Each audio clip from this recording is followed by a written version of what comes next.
Hello guys and welcome to TFT Worlds Day 1, Game number 3. Enjoy.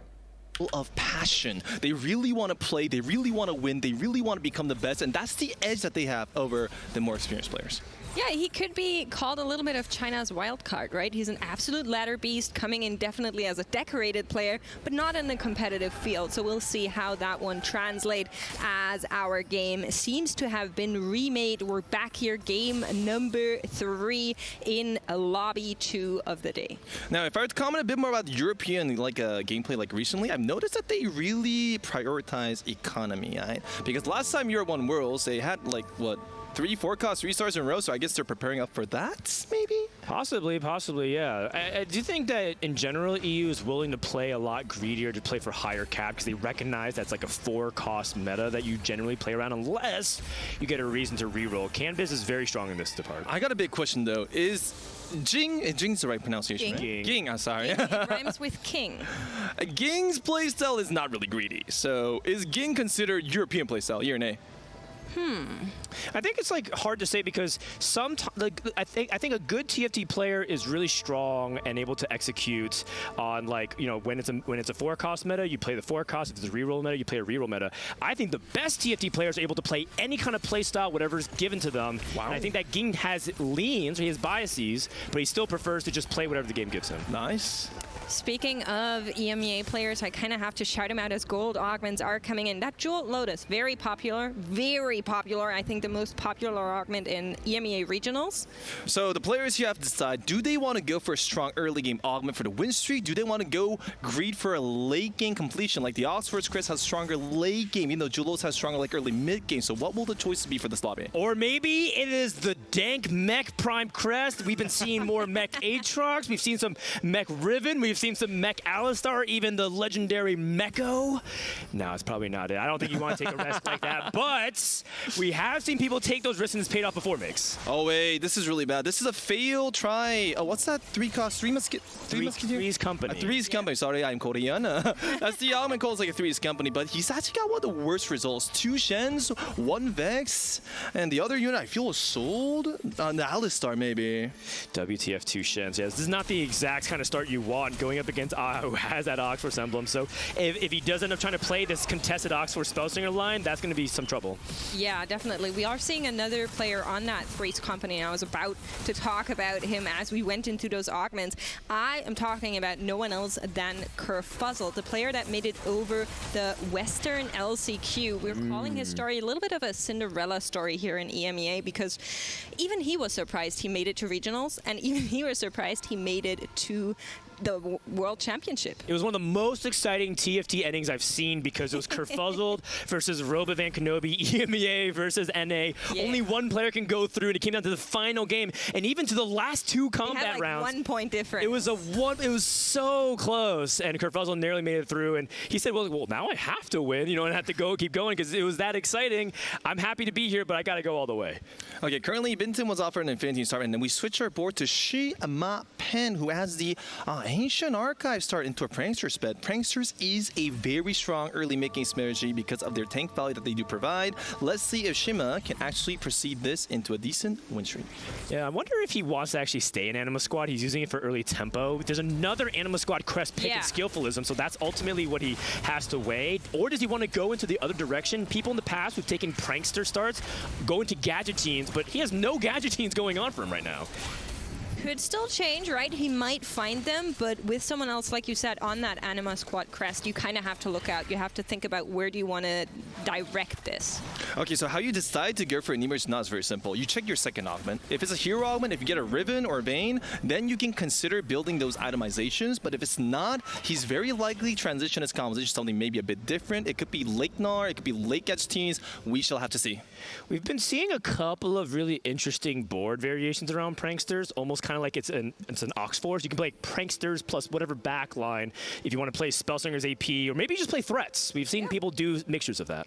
I mean, I feel like that's a really great analysis because right now, Pranksters are actually very, very tanky. They're much more tankier than Brawlers or like Defenders. They're not as tanky as Riftwalkers. They're not as tanky as Oxforce, but definitely a very decent front line for most compositions. And it punishes people who don't really build things like Quicksilver on their champions and they just get repeatedly stunned. And if your champion needs to ramp up, let's say it's like a Rage Blade unit or whatever, they're just going to keep getting stunned over and over. Speaking of gadgetines, on the side of Wei Jin Iverson, we are seeing that second wind, and there is some gadgetine action going on. Lulu 2, a Gnar on board. There's a Poppy 2 involved. Looking pretty good for him as a start. Let's go Asian, or W Asian version. W Asian. Now, as you can see, most of the players in this lobby are very prioritizing tempo. They don't want to go full econ. They want to go appropriately strong so they can like snowball the lead. And oh, a lesser Nico's duplicator. Yeah, so this accelerates the tempo of the lobby a lot. So, you know, for example, people who have like a Vayne pair can all of a sudden hit Vayne 2 in Skillfulism. Currently lose streaking, which is what you don't want to do with Anima Squad. I liken Anima Squad to the inverse of Underground. Underground wants to start off at 2-1 and you lose streak. If you're playing Anima Squad, you want to start 2-1 and win streak. Absolutely, because you want those stats going on earlier. You want to get those extra executions, just be really, really good to get the higher win streak at the beginning, save some HP, make sure you're stable. When that Anima Squad is maybe falling off later, you at least have a little bit of cushion there. Oh, we're currently looking at Canvas's board, and Canvas is going for that sweet, juicy, high risk, high return for Undergrounds with a lesser Nikos. Actually, potential good for like Israel. These are pretty fast. Just looking at the right side of our screen, we are seeing what players have on board currently as their main units, and how I also on the gadgetines here with a Gnar, having that in there with a Morgana.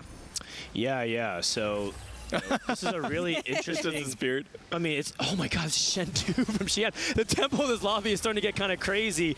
And so, yeah, Canvas is like, it's okay, I'll lose, but he wanted to kill at least maybe one unit. That's not happening right now. I mean, this is what happens when you're offered a lesser champion duplicators in the first, like, occurral. So people, since it's not a real Nikos, the one that gives you 4 and 5 cost duplicates, people use it early, and that allows people to see a lot of 3 cost 2 stars, raise the tempo, raising the HP gap. Yeah, and Canvas is really comfortable in this spot. He's played Underground a lot in the EMEA regional final. So if there's a player that I trust from that region specifically, I think Canvas is it. Yeah, and I mean, we talked about his influence and playstyle with Double 61. I think our most notable player that is very happy to salvage HP and go for those risky roll downs towards the end. Canvas very much stepping in those for hopping over to Bintum, one of our 3 players currently on fire, 100 HP, looking very good. Now, this is a really strong build-up at the moment. He has a Kai'Sa 2-star, which is a very beautiful item holder for Twist Fate. He's got the Alistar with the Warmox, our potential Oxforce like a frontline, and he's using Pantheon 2-star, very strong 1-cost 2-star like a tank to make sure he has enough damage output and tank output to snowball a decent lead for the win game. What's your current read on Kai'Sa? What if he gets offered, you know, multi-shot and hold the line? Do you think he should consider taking that? Oh, that is the bait in this like a match. Yeah, that is the bait. That is the bait move. Okay. In this situation, the worst thing that can happen to Mintim is that he's offered a multi-shot and he commits to a Star Guardian composition instead of going for Oxforce like Twist Fate, because since it got nerfed, it just doesn't do as much damage as it used to and has a lot of weaknesses. So let's hope we don't get baited in that way. I think you can make it work, and this is actually one of those conditions that it could actually work out because he's playing from ahead. He has Warmogs, which is actually Rel's best item if you have Hold the Line. So I hear what you're saying, and I agree in my core, in my heart of hearts. I do think that there is going to be a game or two that we see Kai'Sa pipe off this tournament. I'm not sure it's this game, though. Okay. We'll see what kind of augments first. We're going to go into Crux. We just saw Wei Jin's win streak being broken by Bintum. Shan being able to keep that one alive, and he's on some Infiniteams, which is just so good in the early stages. You get that extra beefiness. We saw the Shen 2, and that's just a massive front line that's going to walk over every enemy in the early stages. Now, this is going to be a really high cap lobby during the end game. We have 2 full win streakers for stage 2, and we also have an Undergrounds player that's just waiting to make that juicy comeback. So I can say that this lobby is going to get spicy. Early Warwick. I'm actually very curious by the Gunblade slam by Xian. That's not really something you usually slam early because it's not that strong until you have a lot of damage to benefit from the healing. So let's see what Xian chooses to go. He could play anything, right? He has Gunblade, which is a very generic item. Could slam offensive item, could go for like Runins and lean more into Laser Core because he pick up that Warwick. He has so many things offered to him. And most importantly, what's going to happen at 3-2 augments? Right now, the best case scenario for Xian right now is that he can get a 2-cost hero augment and maybe get time and a half for like a severe 2-star and snowball that economy to level 9 into a 5-cost 2-star finish. That will be the best case scenario for our board. Big fight coming up, by the way. These are 2 win streakers against Bintum versus Shiani, level to 6 for it. Yeah, and he also slammed that Runans last second, so both of the moves that he could do to make his board just a little bit stronger, get that Warwick in there to try and fight off Bintum and keep his streak preserved, keep his HP preserved, and it's looking to pay off. He is going to get that win here. That's why you wait to the last second to level. He surprised Bintum with it. And as a result, Asian Iverson, I apologize. It wasn't Bintum. But golden augments coming through. So it's double gold. Jewel Lotus is very, very strong from that spot. I'm curious if he's thinking about Brawler, but I don't really think you often want to skip Jewel Lotus. Now, currently it's a double golden lobby so far, so the biggest decision here is that, like, a lot of people try to go for like 2 and 3 cost 3 stars. Will they be able to go for that or transition to value composition? Okay, I'm just seeing something that always baits me, so I have to call it out. Skillfulism, who's on the Anima Squad trajectory, picking up Last Stand is going to be a narrative as we move towards that mid and late game, which could be what brings the Anima Squad back into the late game and empowers it even more. Yeah, you get a bunch of stats combined with the HP. I could see it. The difficulty is Last Stand encourages you to... Well, that doesn't encourage it. It doesn't do anything. It doesn't do anything. An augment for now. So you're just gonna you're not gonna get Anima stacks. Okay, so if I were to explain about Last Stand a bit more, it used to be really good because Last Stand by itself nearly guaranteed first place because it had too much stats. But nowadays, since people's decks are so strong, even if Last Stand procs, you can get that one guy you should not have meant, and just like Underground player, right? Like, let's say you're at Last Stand and Canvas just has an unstoppable Underground. Do you really want to be losing extra HP that you don't have to? Shimapin gets a really big win there and gets an additional stack. Canvas notably also turning it around. You just mentioned it. We're looking at his heist here. I'm not really sure that's something he's interested in. 2 heist results so far. He's probably going to go for 3 or 4. Most likely to be a 3 because his HP total is a bit like a low. So he will try to look for a Radiant itemization if he could. Let's hope he gets a decent one. Yeah. For now, I think he's just going to focus on saving up Econ and maybe go for level 7 and then roll for 4 cost 2 stars. I think that's the strategy roll for now. It doesn't seem like he's going to go for what Hayden did in the previous game with the Ezra reroll. That's one of the more common things you can do with Underground, but he can also go for mech plus threats as a backline. And he does have the itemization to support that, so it looks like he's going to play around Belveth, potentially Aurelion Soul, and look for that Garen too. Yeah, there's also like a very hybrid threat deck coming up soon. Velvet, Runeans, Aesol with the Archangels. Nothing too major, very split, but still very consistent in value. Yeah, speaking of consistency, I mean, I know he still has a little bit to go, but looking at the overall lobby standings, the pressure is rising. We just had our top 1 player getting dethroned, so nobody's at 100 HP anymore, but if you're looking between Skillfulism and Canvas as we're moving into this carousel, there is a nearly 30 HP gap. Wow. Yeah, and it's the Chinese player really driving it. Ahao, not even entirely sure what he's aiming for, but maybe he ends up getting access to things like the spatula and ends up making things better. Shimapin going for it. Looks like he wants to get that +1 Anima emblem, which is a really important spike because it just gives you access to upwards to 7 Anima Squad. So this lobby is looking very normal so far. We were offered a lesser Nico like a star, so we did start off with a few more like a 2 stars, and currently we're looking at Ahoy EAs. Yes. Sorry, I'm Korean. This is Chinese. And he's currently committing into an Oxforce hybrid composition. He's using the NAR 2 for now for the Gadget team build up because it's very strong. But eventually he's gonna save up Econ with his like a win streak, roll at level 7, look for that Twist of Fate, and build up into very sweet, juicy Twist of Fate Oxforce composition. Yeah, Ahao is the player that initially got all the hype in China, the winner of the very first China regionals, and did very well back in set 3. And every set since then, it just feels like more people are taking that glory, and now no one's really talking about him because they're talking about Huan Mei and Li Luo and Xungu and Hong Lian and Flancy, the new crown is 62nd, the ladder god. Where's the Ahao conversation? I mean, to be fair, if you have so many amazing and strong players, it's just tough to get to him all. But Ahao is here. He has won China regionals before, and he's looking back to go to those really high heights that he has been in set 3 and trying to prove that he still got it. Yeah, I really love how the casters talk about Ahai, and currently he lost his streak. Wow. Good job, guys. He's greeting. He's not trying to roll his gold. Oh, you greet this. You already have Bramble Vest. Here's another question. What do you reforge? Do you reforge your other Bramble Vest, or you reforge this Rose Thorn Vest? Now, Rose Thorn Vest is no longer as OP as it used to be because people do not go for a Garen like a super tank as they used to, so he's probably going to reforce.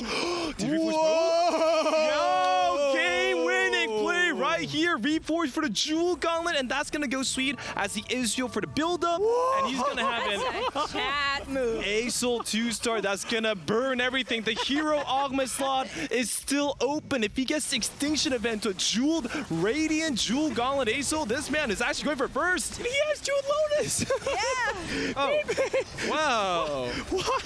Oh my god, that is so awkward, but hey, maybe Canvas can make something of it. That wasn't exactly according to plan, but hey, maybe Canvas can make it work. We'll see how it goes. It definitely was a move that required some extra bravery, and he showed that he's got it. Now he needs to turn it around. He has so much gold as we are going into Wolves, but what he's lacking is the HP. So we're going to see a little bit of a moving out of the underground soon, finding that Aatrox. He is going to go for the mechs, I think, and slot them in as we are moving across the rolls. And this is really good detail from Challenger players, that because he knows that he doesn't have enough time to roll at 4-1, he's rolling a bit pre-hand to a point where it doesn't hurt too much of his economy. Even if he like loses one goal, it's not like that much, to make sure that he doesn't lack time. Yeah, he finds the economy back anyways, to make sure that he can find all those upgrades within that one turn. He does need to roll now to make sure he can get a relevant hero augment, at least until he gets at least one Aesol. Let's see what he does. All right, well, he has a Samira pair. I'm curious if he wants to play around Jhin in this spot as well and think about an AP carry alongside it, but he needs to find that AP carry, and he's not going to play around Twisted Fate. Is it Nico instead? Does not want it. That's a bait. Good dodge. Nico. Viego offer. Okay, Viego cannot hold the AP item. You can play carry Viego and kind of go for Heartstopper. Oh, this is really risky because he didn't match his hero. It's what? A Kai'Sa 3! Yeah, what do you saying, think of that? I disagree, baby, as we are moving onwards. Keep in mind, after this, it is going to be augments, and we're looking at either hero augments with a chance of 75 or golden augments with obviously a chance of 25. We'll see how that one goes, as usually towards those later stages, the hero augments are not often 3 costs. And I wasn't sure about the spot because we didn't get the hero augments, but Bintum is just saying, you keep feeding me Kai'Sas, why not go for Kai'Sa 3? And the tempo is so in his advantage, this has to be a top 4. As a Korean player, I only have one thing to say, and that is, oh, wow! That was 2 words. If Bintum actually rolls for the Syndra augment in Power Reserves, he actually has a really solid composition going on. Yeah, possibly. Yeah. It depends on what he wants. He can also think about some other really strong legendaries, so you can justify a lot. He's going for Not in Vain? Is that the carry Syndrome? I have not seen anyone pick this in competition. What's happening here? Okay. As a Korean player and the caster for Korea, I have one word this time, say for it, and that's gonna be huh?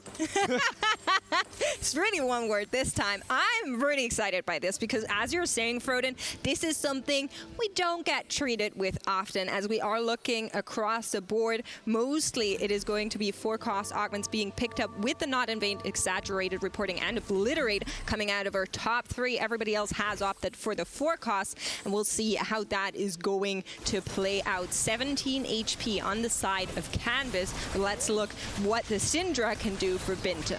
I mean, currently the good thing about our current composition is that we have a significant upgrade gap. We got an early 3 cost 3-star. We still have 50 gold on our inventory, so we are actually able to level to 8 and 9, outvalue our opponents, and that may be good enough. But Bintum's augments aren't really optimal. That's like a salvage bin into like a econ augment. So we shall see if it's going to be able to get a decent. He's a salvage bin doubter. You're scaling infinitely. You just keep getting more and more items. What's not to love? Salvage bin also gives him some flexibility in the late stage of the game to break apart, right? Every single emblem that he can find could potentially break apart into either another powerful emblem or a Tactician's Crown. I do see what you're saying, though. Bintum will inevitably get outscaled, especially with his itemization. Rage Blade on a Kai'Sa 3 is also inefficient because she hits the attack speed cap, which isn't really even that powerful for her to ramp up that quickly. So other people will eventually outscale, but the question is, how much can Bintum pad that lead?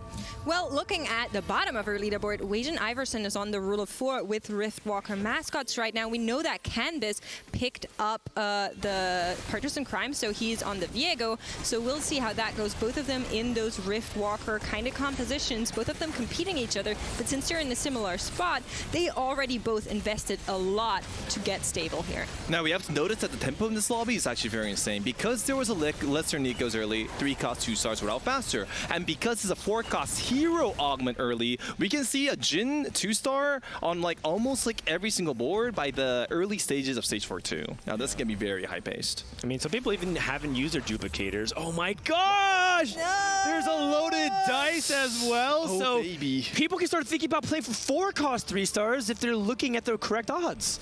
We'll see how it goes. I think maybe some players might already be lined up to do just that, as most of them have gone for those 4 cost augments. We are seeing them pick up whatever they want. Sean lining for that BF sort and Kerfuzzle picking up the bow. Campus has a tactician scrap, by the way. We talked about that stat. He's able to find it, and now he's going to be even stronger, but he's at 17 HP, Skillfullism at 12. Which of these players are going to pull themselves out of that deficit, or are they both going to finish and hold hands? Wow, we actually found the legendary composition that Mortdog said never to go for. Fortune Carry. Ah, well, he does Waving have... to Mortdog as he's sitting back there. Well, hold on. He waved back. In his defense, Misfortune is definitely the weakest 4-cost player on currently. But this is an interesting spot because he has that last stand. The question is, how good is last stand in this spot? I would say it is completely useless. Yes. Wow, completely. So rude. Even with Archangels and Guardbreaker? I mean, he has no damage. So Even with Archangels and if Guardbreaker? he has no damage, if he we'll becomes see. tanky, We'll he's a see how target it dummy. goes. Evasion going up against Skillfullism. Skillfullism notably still has some items he could slam, so he is not too bothered right now. There's a pike on the Misfortune, but the bullet rain is going to come in and take out some of that front line. It's not going to be enough. The rest of the team survives, notably the Jin, and the back line still there, and she can take out everything else, but will face his bullets as Skillfullism still has not triggered that last stand. Okay, baby, look at that fight and just tell me that's not a last stand diff. Come on now. Saving items for next game is what I see.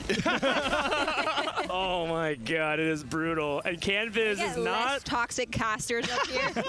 Canvas is not stopping the bleeding, by the way. He's at 11 HP, down to his effective last life, especially if he's going up against a really strong opponent. Actually, this is kind of awkward. This isn't really bad, and this isn't really great. So currently, Canvas at 11 HP, so he can't afford to lose ones, but he does have the potential to maybe find a 4-cost 3-star, or maybe find a really strong, well-itemized Jin Viego Renegade composition. We shall see exactly how it goes. I misspoke, by the way. He does not have Tactician Crown. That was the fact that Yeah, he just it was picked the up. one he picked up. That's correct. I wasn't too sure because sometimes it shows like this and sometimes Yeah. it shows like this, but right now he's holding on to a spatula trying to get there. He cannot have a devastating loss here, so needs to kill at least some of these units off, but he's doing a great job of that as he's going up against Japan's Shima Pen here, and his damage is out there. The Viego is still alive, only taken down in the last couple of seconds, and might even go his way here, and he will take a win as we are moving into the PvE round.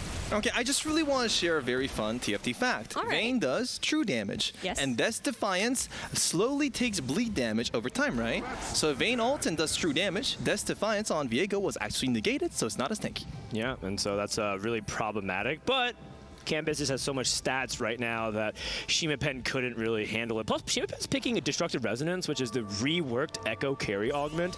Kind of unusual to take that, and usually people do if they have no other option. So I wonder if he re-rolled and then didn't find exactly the hero augment he wanted, or he's really happy and he knows something we don't.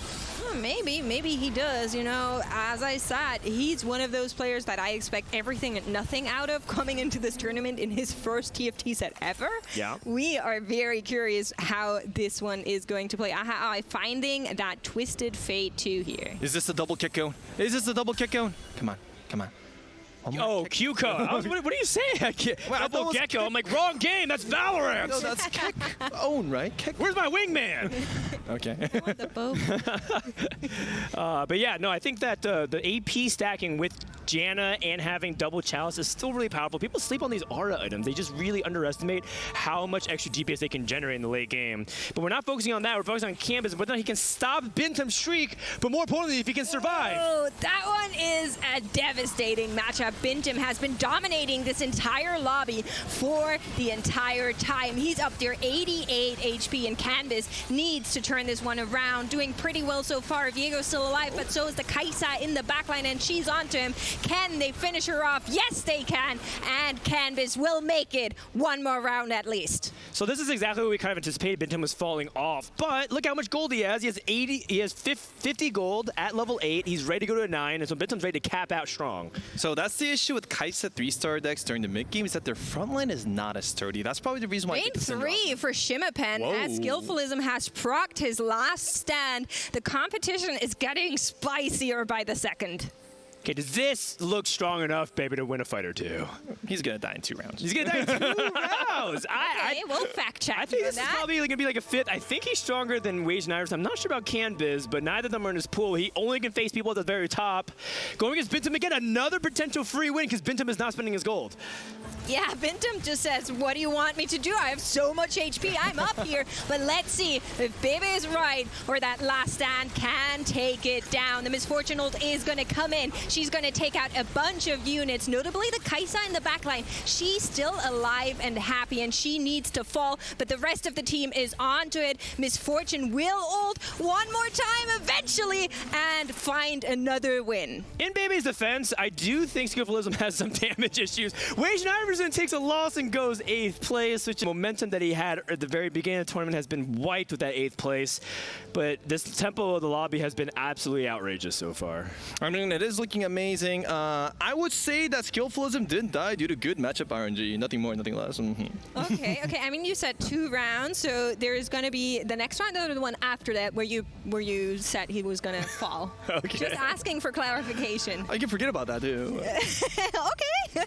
We'll see how it goes. Watching Canvas as he goes up against Ahawai, finding a Sona 3 here in the enemy backline. Now, really good detail these players that they're still keeping at 50 gold, even though they're at 11 HP. Canvas is at 11, and means he's right about right before dying, but he still knows that he needs more economy in order to win the game. So he's hard greeting, which is very difficult to do. Oh, the Echo able to cast again, which is really big, but the Sona beam. Come on, Jen!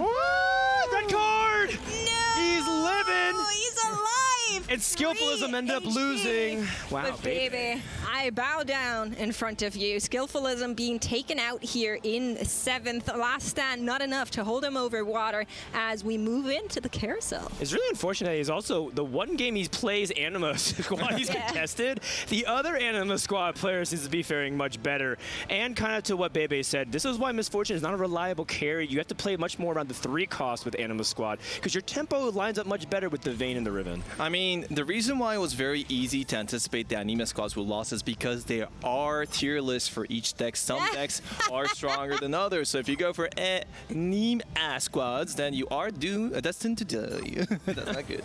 I mean, we have Shimapen who might top 4 with Anima Squad. Might is the key word here because a lot of people are getting strong.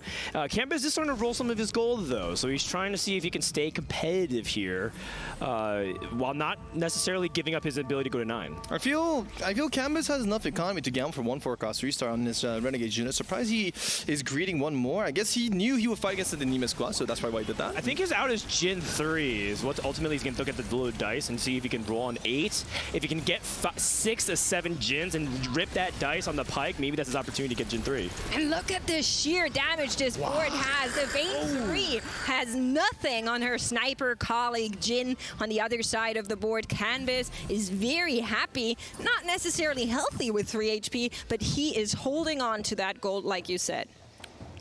Oh, he's rolling for Jin 3, but Canvas also could potentially just go for 3-star Riftwalkers to make Zac super hard to kill.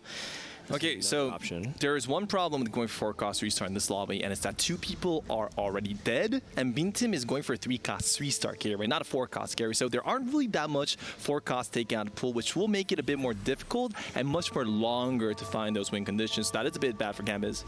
Looking over to his EMEA colleague as he moves up and is going to meet Ahawai. We're going to see both boards at the same time. EMEA fighting for survival neck and neck against the Chinese competitors. Can they actually do it? Will it be enough what they have in store to live one more round? And it's looking pretty rough for the side of Kerfuzzled, who's taken a massive hit here, but Canvas alive.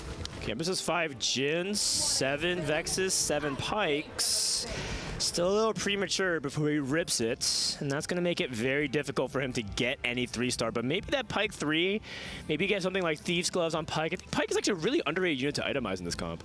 I mean, for those who don't know, when you want to use Lucky Dice is when you have exactly 7 of your forecast, so you can maximize your odds. You do want to use your base reroll to get those units in the shop, and then use the dice, because dice does ignore shop odds to a certain degree. To utilize, that's why Canvas is holding on to the dice. At least he finds 1 or 2 more Jins. I hope you wrote that down, chat. Very good information for your own games as we are moving on, hopping over to Bintum. Bintum has been bleeding a little bit in the last couple of stages. His gap that he had to the other players is getting smaller and smaller by the second.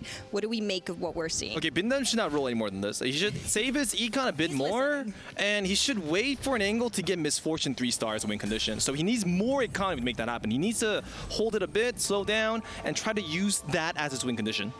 Yeah, top 4 almost feels guaranteed. Not for Xian, but for Bintum. And he's going up against Bintum to potentially pick for that top 4. Yeah, we're seeing Canvas on the left side once more. Can he continue? He has rolled down. Xian also with 0 gold, well 6, but that's basically 0 in the tank as he is trying to take down Bintum, looking really good here. Is going to find the win, and so will Canvas. Wow, Canvas actually managed surviving. He's still greeting that Lucky Dice till the end. This is usually the time people just use it, and just in case they can get Jin 3-star, just in case they die. But man, is that Canvas manly. That is definitely a World Championship cousin. Man biz. I like that. Jin 2-star. Nice! He has done it. Look at him. He's so happy with himself, and rightfully so. Wait. This is exactly how Double did it. He found 4 cost 3 stars most of his games during the previous like a championship set 3. Will he make it this time? People think Jin 3 is kind of a meme though, Bebe, so we still have to clear a couple of potential strong boards going up against Shimapen right now. Yeah, and there is once again that vein. We saw this matchup in earlier stages, and look at the Jin coming that is in. not He bait. has so much damage. You tell me again that Jin 3 is not a unit. I dare you. Okay, Fern, you can say that again. No, I'm saying I've seen Jin 3 lose. I definitely have. Oh my god. Xian went 5th and Bintum went 4th. And I think it's kind of things like we talked about, the drop-off. And you know what? Kaisa is specifically played for top 4 currently in the patch. So all things considering, that's a pretty solid Kaisa game. Yeah. Yeah, I'm proud. Yeah, good job. Man, baby, it's your Korean brothers, Yeah, man. you It feels hype like them up. top 4. It's everything is step by step. Just do that for 12 games, and they'll make it through, right? Stage 4, 3 cost 3 star into 4th is. All right, fair enough, fair enough. Going into this game, Ahao trying to see if he can survive. We might have a double kill in our hands here. Yeah, Candace is still in there trying to knock one out of the park, but Shimapen allegedly is fighting against one of the copies here. So like you said, maybe, just maybe, 2 of the players are going to get knocked out at the same time. Look at the power of that Jin. It's going to come in again, and we're going to see a Dies of Annie for Canvas, but Shimapen holds on. Shimapen won. I wonder who gets who. Probably the ghost of Ahao, because Yeah, I probably not the down ghost. Canvas. For sure, Canvas is for too sure. strong. Canvas is too strong. Even if it's like a Ghost of Jin 3, that thing just one-shots everything instantly. Too much damage, that's for sure. Well, the one thing that could potentially throw a wrench into things is, are the prankster stuns potentially, if he like can he position in a way deliberately to stall it out and then find a way to get it in? I don't think so, but let's see if Shimapen can figure it out. Otherwise, this game goes to Canvas. Okay, the most important question is, will our fine protagonists here survive against Jin 3-star for 5 seconds, 10 seconds, or 15 seconds? Which one is it? Wow. Yeah. Well, we'll see. We'll see how it goes. They still have 10 seconds. Of course, Canvas could still roll just a little bit with 24 gold, but I think he's happy with where he is as we are entering the last game of this lobby. It is round 3 here at the TFT Championship, and Canvas and Shimapen are fighting it off. So the Echo's trying to stall for as long as he can. Big stun. Ooh. And if he kills another prankster, then that ends up happening. He gets stunned again. Oh, he didn't kill the Vayne. Ooh. Maybe. Come on, Jin. It's possible. It's closer than we thought it would be, but it looks like it's going to go into Shima Pen's, or rather, Canbiz able to take the win. Congratulations. Underground is the key to success for Canbiz, and he shows you exactly